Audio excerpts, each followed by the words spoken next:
urjii torbaayyoo jedhamtu sanii jedha. Ayyee kun ammoo urjii maal jedhanii lakkaawan. Walumaa galattuu jechuun jinsuma urjiidhaati. Kanan kakadhee jedha Rabbiin subhaanahu wa ta'ala. In kullu nafsin hundummaan lubbuudhaatuuhu hin taane lammaa calayhaa jechuun isii irratti ta'u malee hin taane xaafiz jechuun tiksaan malaayikaan hujii isiidhaa eegu jechaadha. In kullu nafsin leeysa kullu nafsin jechuu iniin tun inni naafiyaadha. Lubbuun hundinuu hin taane lammaa calayhaa jechuun isii irratti jiraatu malee hin taane xaafizun jechuun tiksaan dalagaa isiidhaa irratti eegu jechaadha. Raqiibii fi atiid isii irra jiraatu malee hin taane jechuu. Amma in kullu nafsin lammaa calayhaa xaafiziin kun jawaaba kakuusani rabbiin wanni kakateef amma kana nutti himuudhaaf jechaadha. Lubbuun hundinuu malaayikota hojii isaanii eegduutu irratti ramadamee jira. Falyanzuril insaanu ilmi namaa kun haa laalu mimma khuliqa waan irraa uumame san haa laalu jechaadha. Mimma khuliqa jechuun maalirraa akka uumame jechu. Maantun amma gartee gamaa istifaamii jaadha.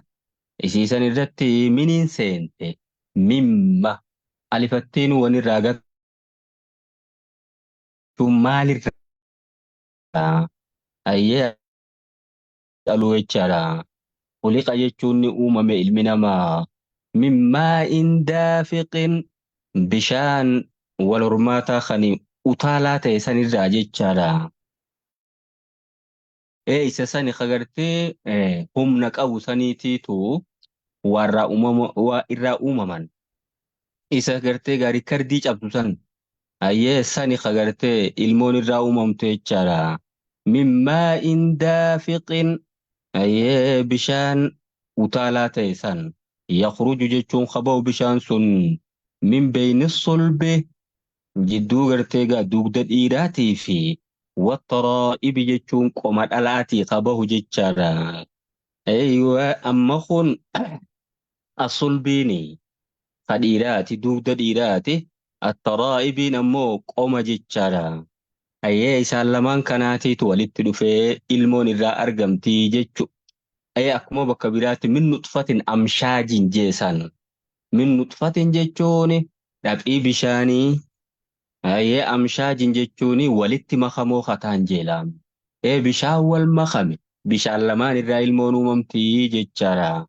Gariin ammoo maal jeeqa min bayni sulbi jechuun wattaraa'ibi dugdaa fi qoma jidduudhaa kan dhufu jechu dhiiruma baanaa. Ka dubartootaa sun buphaadha qilleedha malee bishaanii miti jedhanii akkas warri jedhu jira. Amma min nuxfatin amshaajin ka jiru sallaama. Nuxfaa wal makataa ta'ee jedha. Wal maka bishaan lamaaniitirraa ilmoon argamte jechaadha. Innahu jechuun dhugumatti rabbiin alaa raj'ihi ilma namaa kana deebisuu irratti ayyee laqaadirun jechuun dandayaadha. Jalqabaa'u bishaanirraa uumee lammaffaa akkamitti deebisuu dadhabaa dhugumatti dandayaadha jechaadha. Yawma tubla saraa'iru guyyaa kam yawma tublaa jechuun guyyaa qoramtu san yookiin ammoo yawma tublaa guyyaa mul'ifamtu san jechaadha. As-saraa'iru jechuun iccitiileen guyyaa qoratamtu san yookiin guyyaa mul'ifamtu san.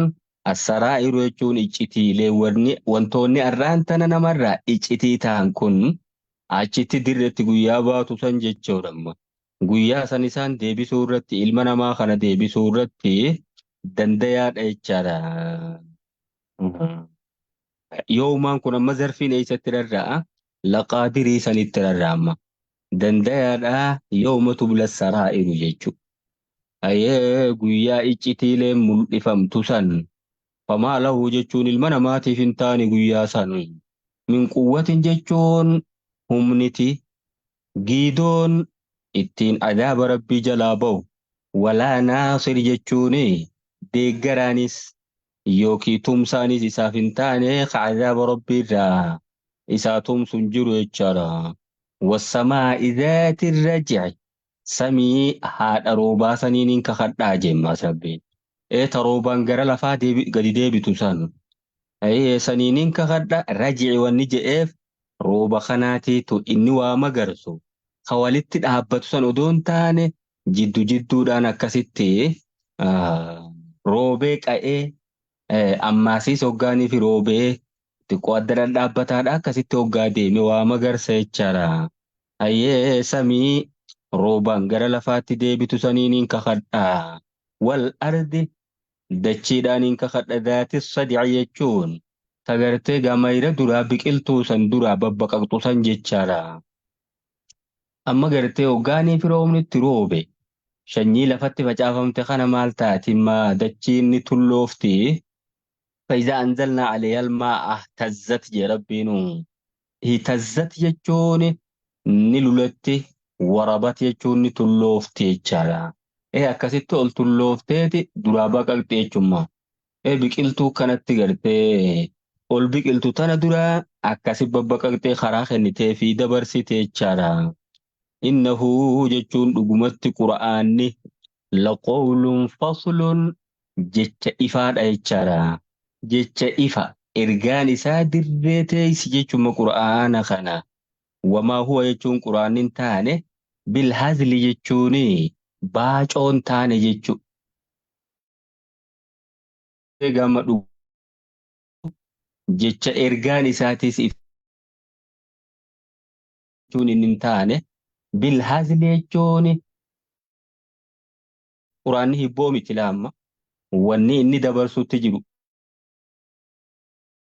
Nama dhokata baay'ee innahum jechuun kaafirtoonni sun yakiiduuna keeydan jechuun shira ni xaxan keeydan jechuun shira xaxan quraana kana kijibsiisuudhaaf akka namni ittiin amanne akka namni hin fudhanneef shira garagaraa xaxanii wa'akiidu keeydan jechuun ani tooftaan itti baasa jee rabbiin subhaanahu wa ta'aalaa famahilil kaafiriina kaafirtootaaf yeroo kenni qaba qabiif meenumaa jiraatanii dhiise jechaadha.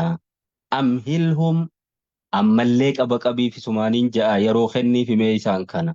Ruwaydaa jechuun xiqqo haa jiraatanii badii isaanii tana haa heddummeeffatanii jechaadha.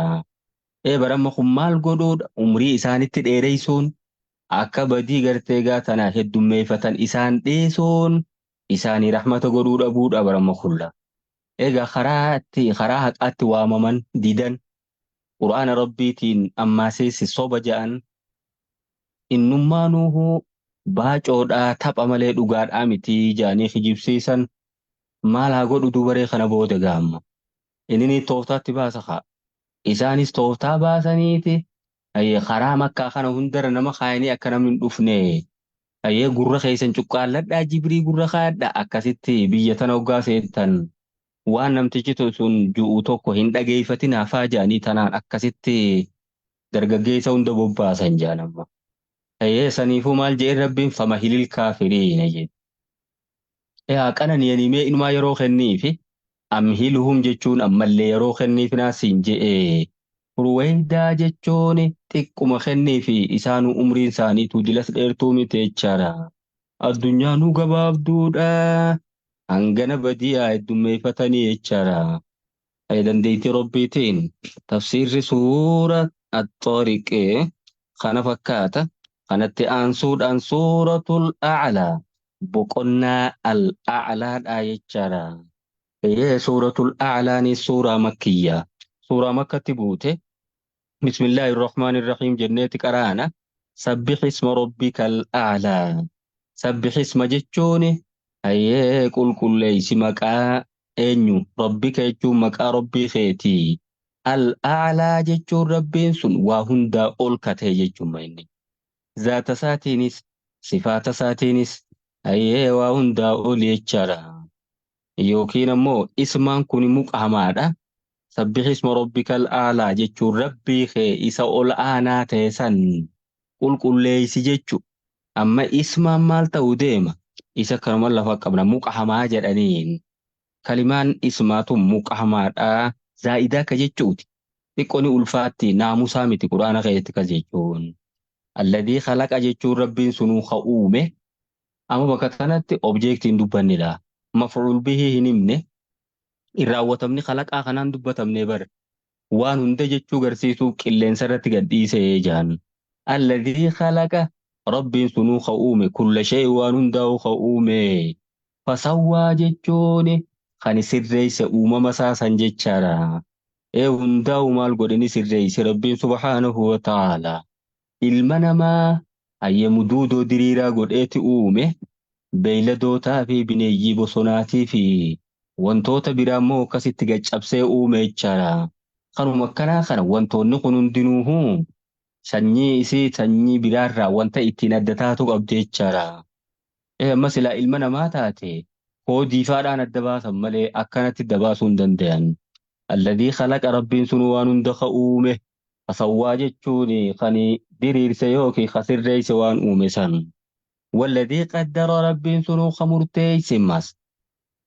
Waan wantoonni kun hojjetu akkaataa wantoonni kun itti jiraatu fahadaa jechuun ka qajeelche wantootuma hundaa'u dalagaa isii sanitti ka qajeelche jechaadha. Amma beeyladoota uumeetti rabbiin fakkeenyaaf nyaatan malee jiraatanii ni beeytimma beeyladaan sunis jechuudha. Ni nyaatti wal hortii sanyii isiidhaa lafarratti hambisuudhaaf wal horuu sanitti isumaatiitu qajeelche nyaata isumaatiitu qajeelche jechaadha. Subhaanahu wa ta'ala. Ilmoo namaa xiqqoo waan takka illee hin beekne tana yeroo ichi dhalatti harma barbaaddi laamma. Faadaa jechuun isumaan. Walladhii akhraja jechuun rabbiin sunuu kama garsee almar'aa jechuun biqiltuulee yookiin dheeda. Dheeda gartee beeyladoonni kun nyaatan jechuu haloo yaansan. Akhraja jechuun kan magarse ka biqilchee ka magarse almar'aa jechuun haloo kan magarse jechuu. Faja'alahu jechuun ka godhe maasiisuma san deebi'ee. Wusaa'an jechuun goggogaa ahwaa jechuun gurraacha ka godhe jechummaa. Jalqaba magariisa ture inni goggoga wannummaan kun hadaa arabni garagaraa hayyee kunteegaa okayni adda addaa haloon garagaraa kun maaltaa deebi'eetiin magarteegaa goggogaa. Goggogee kasitti nafummaa seese inni gurraattoma jechaadha. Egaa bakka jiru sanitti yoo taa'e baramma yoo nuyi firoomnitti roobe gara gurraattominaa deema innummaanu. Tanu quri'uuka jechuun si qaraasifnaa jedhee rabbiin nabi Muhammadiin sallallahu alayhi wa sallam. Siiniin harfitan fiisaati sanu quri'uuka jechuun fuuldura si barsiifna si qaraasifnaa karaa Jibriiliin jechuun bixariiqati Jibriila. Karaa Jibriiliin jechuun nazala bihi ruuxul amiin jedhee mitire quraana kana kattiin dhufe kamtiin bu'een Jibriili. Sanu quri'uuka jechuun si qaraasifna yaa Muhammadu. Alaa tansaa jechuun hin irraanfattu waan nuti si qaraasifne san. Illaa maashaa Allahu jechuun waan Allah ni fedhe malee jechaadha. Amma bakka tana keessa iltifaataa jira. Sanu quri'uuka hoggaaju ramaddii tokkoffaati jechaadha. Nu quri'uu keessa nahanuutiitu jira nuti jechu akkas jedhee nama rabbiin. Deebi'ee immoo illaa maashaa Allahu je. Waan Allah ni fedhe malee jechaadha. Nuqri'uka ka je'eenis Allahuma kana innahu jechuun Allahni ya'lamul jahra jechuun waan ol fudhatamee dubbatamee fi wamaa yakhfaa jechuun waan dhokatees ni beeka jechaadha. Waan mul'ataa dirree jiru sanii fi kan dhokatee iccitii ta'e hundaa'uu ni beeka takka wanni isa dhokatu hin jiru. Wanu yassiruka jechuun sumaa wani laaffifnaa je'ee rabbiin. Lil yusraa jechuun dalagaa jannataa hujii jannataa laaftuu saniif si laaffifna jechaadha. Hujiin jannataa sun laaftuudha jaan. Akkamitti dalagaa kheyriidha. Hujii gaggaarii hoggaa hojjetu namni nama firraan eegu laamu. Hujii warra adaabaa hoggaa hojjettu nama firraa eeyit karoora meeqa barbaachisaa. Baajata meeqa gartee gaayisiisan waan san balleessuudhaaf ramadattaa. Waa hedduu kafalta jechuu bar. Humna hedduu baafta.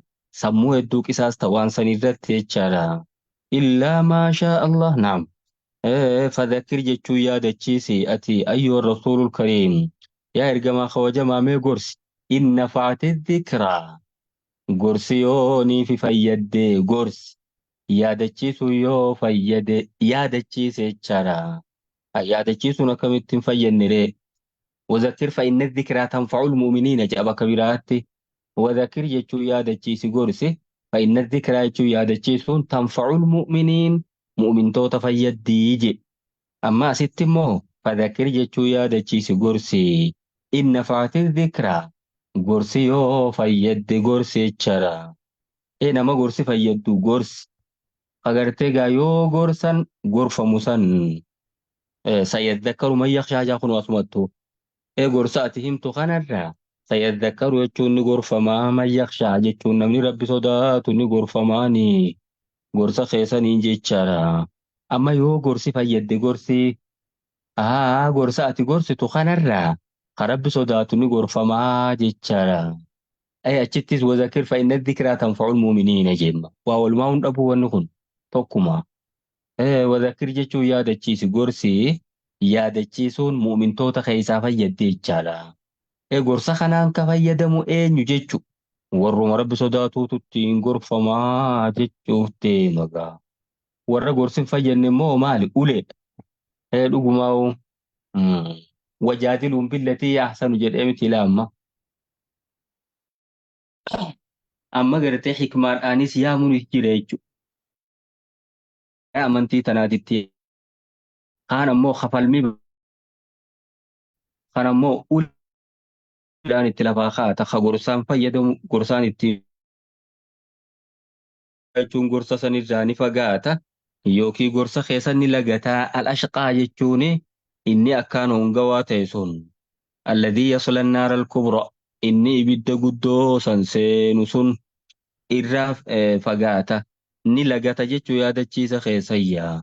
ثم لا يموت يجون سنبود مو هندو في يجون إبدا سن كيست ولا يحيى نيس جرات يجارا أكن جيران كان دوني أكس قد أميتش خيس جرات يجون مغايا قادوتيني كلامتي متيري دي هوغا وري جنة سيني عذاب هوغا سيني دوتي نفدمتي هولا فكاتي جندوتي سن أفدمتيتي yaa warra jannataa kunoo laala khuluudun falaa mawta kana booda isinis jannata keessatti hafuudha waaruudha duutin jirtu kunoo laala warra jahannamiinis akkasumatti khuluudun falaa mawta jedhama isinis jahannam keessatti waaru duutin jirtu kunoo laala jedhamtee qalamtii jidduu jannataa fi adaabaatitti jechaadha. Qad aflaha jechuun dhugumatti milkaawe man tazakkaa jechuun namni qulqulleeffate gorsa san fudhatee saniin shirkiirraa maasiyaa garagaraarraa qulqullaawe jechaadha. Wadhakara isma rabbihi maqaa rabbii isaa kadakkaree fasallaa jechuun kasalaate jechaadha.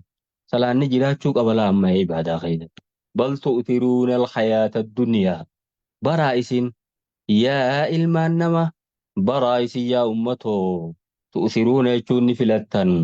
الحياة الدنيا يجون جرو الدنيا تنفلت تنجتشارا والآخرة يجون آخرات خير جتشون الرجالة وأبقى يجون سيداتي تهفتود تخيسان دون سن أجر تيغا يرون دخيس جراتا سن الرجالة إن هذا جتشون قرسي أسكيس التيمم خنجتشو إن هذا أي سراهمه قد أفلح من زكى من تزكى وذكر اسم ربي فصلى بل تؤثرون الحياة الدنيا والآخرة خير وأبقى خنجر نملا إن هذا جتون قرسخن لفي الصحف الأولى جتوني ورق علي درسا كيسة تاتودا الصحف كن جمي قرتي قاما صحف جتون جمي دلام دنو ورق علي در عندي وتيلي ergamtootaaf kennamte san keessatti taatuudha. Suhufi Ibraahiima waraqaalee Ibraahimii fi wa Muusaa jechuun ta Muusaa keessatti jechaadha. Nabiyyallaahi Muusaanis waraqaa 10 kennamee jedhan Tawraatiin moggatti. Nabiyyallaahi Ibraahimis akkasuma waraqaa suhufa 10 kennamee jechaadha. Yoo gorsa kan gorsimma asitti gartee gaa himame kuni kitaaba Muusaatii fi Hayyee kitaaba Nabiyyallaa Ibraahim keessaas jira jechuudha. Wal fakkaata baramu. Quraanni kun isa dhugaa ta'uu garsiisa. Waan kitaabota durii keessa jiru asitti himuu jechuun hayyee tokko ta'uu garsiisa. Hayyee kitaaba dhugaa ta'uu garsiisaa jechaadha. Dandeettii Rabbiitiin tafsiira suuratul Aalaatiis asitti raawwanne. Kanatti aansuudhaan ammoo suuratul Ghaashiyaa boqonnaa al-Ghaashiyati. Boqonnaa al-Ghaashiyaa jechuudha. Suuraa makkiyyaa jechuun suuraan tun suuraa makkatti buute. Bismillahirrahmanirrahiim jenneeti qaraana. Hal ataaka jechuun sawa isitti dhufee je. Hadiisul Ghaashiyati oduun qiyaamaa haguugduu taatee jechaadha. Qiyaamaa cinqiidhaa fi rakkoo garaagaraatiin nama haguugdu san jechuun ukkaamsiteeti akkasitti haguugdi. Waa'een qiyaamaa sanii mee si bira geessee ati wayisi dhufte jechaadha. Wujuuhun jechuun fuulli garii yawma idin jechuun guyyaa qiyaamaa san. Kaashi'atun jechuun salphattu dhaliilatun jechuudha. Salphattu caamilatun jechuun hojjechuudha addunyaa tanarratti immoo naasibatun jechuun cinqamtuudha. Eeywa namuu gartee gaanuma hojjeta addunyaa irratti katoltuu hojjetu qaamtuu hojjetus gaa. Taslaa jechuun ni seenti. Amma fakkeenyaaf warreenuma gartee kaafirtootaa kana yoo laalte maal godha gara chaarchii isaa deema walgayeela amma. Azaanee gara masgiida isaanis naxalaa isaanii fudhatanii tikkasi gara chaarchii deeman. Karaan kun karaa jallinaa eegate silaa rafaniitu quufanii irra wayyuufi caamilatun naasibaa jeega. Isaanis cinquma jiranii baramu.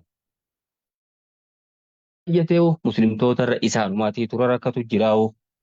Ayyaanni warra Itoophiyaa fa'an guyyaa 200 fi irra guddaa amanni cinaan tokko akka jirutti ayyaanuma qofa ta'e dhume. Taslaa jechuun ni seenti naaran haamiyaa ibidda akkaan gubduu taate san jechaadha. Tusqaa jechuun ni obaafamti lubbuun sun. Hayyee fuulli sun jechuu min caynin aaniyaa madda akkaan finiintuu taate sanirraa jechu. Oowwitee finiintee digirii seelsheesii xumuraarra geesse laamma. Kanarraa obaafamte jechaadha. Bakki isiin keessa jirtu ibidda akkaan nama waaddu. Akkasuma walii wanti isiin gara dhuydummaasiis wooma garaa nama affeelu jechaadha. Min caynin jedhe laamma. Burqituu yookiin maddituu aaniyatiin jechuun finiintuu taate jechaadha. Leeysa lahum jechuun isaaniif hin taane kana gubbaan. Xa'aamun jechuun nyaanni isaaniif hin jiru. Illaa min dariicin. Ummuuxxuu irraa malee jechu.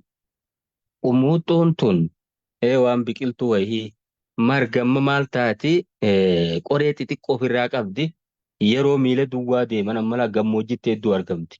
Akkasin miila kana keessa nama dirtee jechaadha. Sammaleen qaban jechu. Amma warri jaannan kun ummuuxxuu tanaas ni nyaatu akkasuma yaa'ii beeraata jennu sani adaamii qancarree jennu saniis jechaadha. Leeysa lahum jechuun isaaniif hin taane xa'aamun nyaanni isaaniif hin taane illaa min dariicin jechuun qummuuxxuurraa malee. Laa yusminu jechuun naman gabbisu qummuuxxuun sun. Walaa yugnii min juucin beelarraayis naman duroomsu jechaadha. Faayidaan nyaataas ilaala amma yoo xiqqaatee beela namarraa deebisu. Yoo guddate itti gabbatu jechaadha. Lamaanuun jiru amma waan kana keessa. Wujuuhun jechuun fuulli garii yawma idin guyyaa qiyaamaa san. Naacimatun jechuun qananiituudha. Lisaa'iyaa jechuun hojii isii tan addunyaa irratti hojjette san. Raadiyatun jechuun jaalattu. Galata hojii isii san jaalattuudha. Fi jannatin caaliya. Jannata ol'aantuu taate sadarkaan sayyoolii san keessa jiraatte. Laa tasma'u jechuun hin dhageessu. Fuulli sun jechuudha baramma. Fiyaa jechuun jannata san keessatti laaqiyatan jechuun jecha taphaa tokkollee hin dhageessu. Jecha gartee gammaan tana kijibaa tokkollee hin dhageessu jechaadha. Laqwa walaa kidhaabaa jedhe miti. Jecha faayidaa hin qabne. Jecha gartee gammaan tana safuu cabsu hin dhageessu achi keessatti jechaadha. Fiyaa jechuun jannata san keessatti taatuudha. Aynun jaariyatun jechuun burqituu yaatuu taate jechaadha. Bishaan achi keessaa tortoraan qabu inuma. Egaa ni yaa qulqulluudha. Fiihaa jechuun jannata san keessaatu sururuun marfuu'atun sireeleen ol fuudhamtuu taate jechuun mala ol dheertu waa achi gubbaa ta'anii waa laalan wa'akwaabun mawduuca kubbaayyaaleen lafa naqamtuu taates jechuun mala wanta isaan dhugan sanirra naqamtee fiichi teessi wanamaariqu masfuufatun wanamaariqu jechuun boraatiilee masfuufatun jechuun hiriira galfamtuu taates jechuun mala